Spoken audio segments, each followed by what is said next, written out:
মনোয়ার হচ্ছে ইন্টারমিডিয়েট পরীক্ষার্থী, রাইট? জি মাদ্রাসা লাইনে জি আলিম পরীক্ষা দিবে সে, অর্থাৎ ইন্টারমিডিয়েট। এখন সে মাসে প্রায় 60-70 হাজার টাকা ইনকাম করে।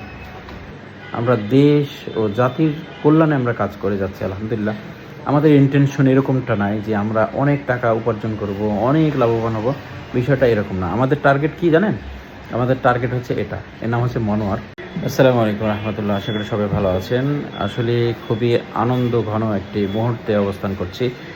গ্লোবাল নলেজ সবসময় জেনারেশনদের কর্মদক্ষতা নিয়ে কাজ করছে। দক্ষতা ভিত্তিক যে আমরা প্রশিক্ষণগুলো দিচ্ছি, এর মাধ্যমেই বাংলাদেশের শত শত না হাজার হাজার জেনারেশন উপকৃত হয়েছে, তারা সংসারের হাল ধরেছে। আলহামদুলিল্লাহ, শুকরিয়া আল্লাহ রাব্বুল আলামিন এরকম ভালো কাজগুলো আমাদের মাধ্যমে করছে।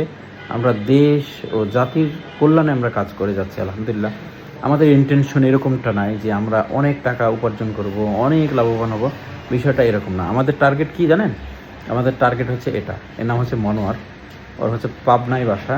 আমার সাথে দেখা করতে এসেছে কয়েকদিন আগে, আপনারা দেখেছেন সোশ্যাল মিডিয়াতে যে আমি পাবনায় ট্যুর করতে গেছিলাম। তো হঠাৎ ট্যুর, আমি সকালবেলায় স্ট্যাটাস দিয়েছিলাম, আর ওই সময় অনেক ছাত্র সোশ্যাল মিডিয়ার কল্যাণে আমার তথ্যটা পাওয়ার পরে আমার সাথে দেখা করেছে। কিন্তু মনোয়ার বুঝতেই পারেনি, সোশ্যাল মিডিয়াতে ওই সময় সে অ্যাক্টিভ ছিল না, যার কারণে আমার সাথে দেখা হয়নি। আজকে সে আমার সাথে দেখা করতে আসছে, আজকে তার গল্প শুনছি। মনোয়ার হচ্ছে ইন্টারমিডিয়েট পরীক্ষার্থী, রাইট?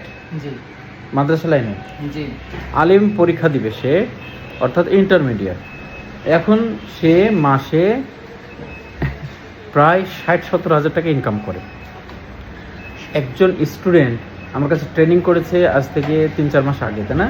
জি তো তার বেসিক নলেজ ছিল এবং দোকান চালাইতো, কিন্তু কনফিডেন্ট ছিল না, কাজ করতে ভয় পেত, যার কারণে গ্লোবাল নলেজে মাস্টার্স কোর্স করেছিল। মাস্টার্স কোর্স করে যাওয়ার পরে এখন ও বলছে যে মোবাইল ফোন আমার কাছে পান্তা ভাতের মতো মনে হয় এখন, মানে এতটা ইজি। আর তার আয়ের অবস্থা এখন মাসে প্রায় 50-60-70 হাজার টাকা। আলহামদুলিল্লাহ, একজন ছেলে, যে ছেলেটা পড়াশোনা রানিং স্টুডেন্ট লাইফে আছে, ইন্টারমিডিয়েট পরীক্ষা দিবে, সে ছেলেটা মাসে 60 হাজার টাকা ইনকাম করে। এটা আসলে শুনতেই যেন ভালো লাগে। এই ভালো লাগাটাকে কেন্দ্র করেই কিন্তু আমরা এত হার্ড ওয়ার্ক করতে পারি। মনোয়ার, আমি যা বললাম সবই ঠিক ছিল। জি তুমি কত টাকা ইনকাম করছো এখন?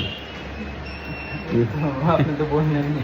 আচ্ছা আচ্ছা, আলহামদুলিল্লাহ, শুক্রিয়া। তোমার জীবন সুন্দর হোক, অর্থনৈতিক অবকাঠামো আরও স্ট্রং হোক। আচ্ছা, পরিবারে কে কে আছে?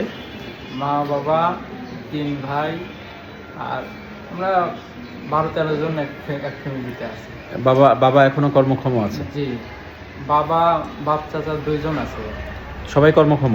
জি, আমার আচ্ছা। চাচারও দোকান তুমি আছে। এত টাকা কি করো? টাকা কি ফ্যামিলিকে দাও, হেল্প করো?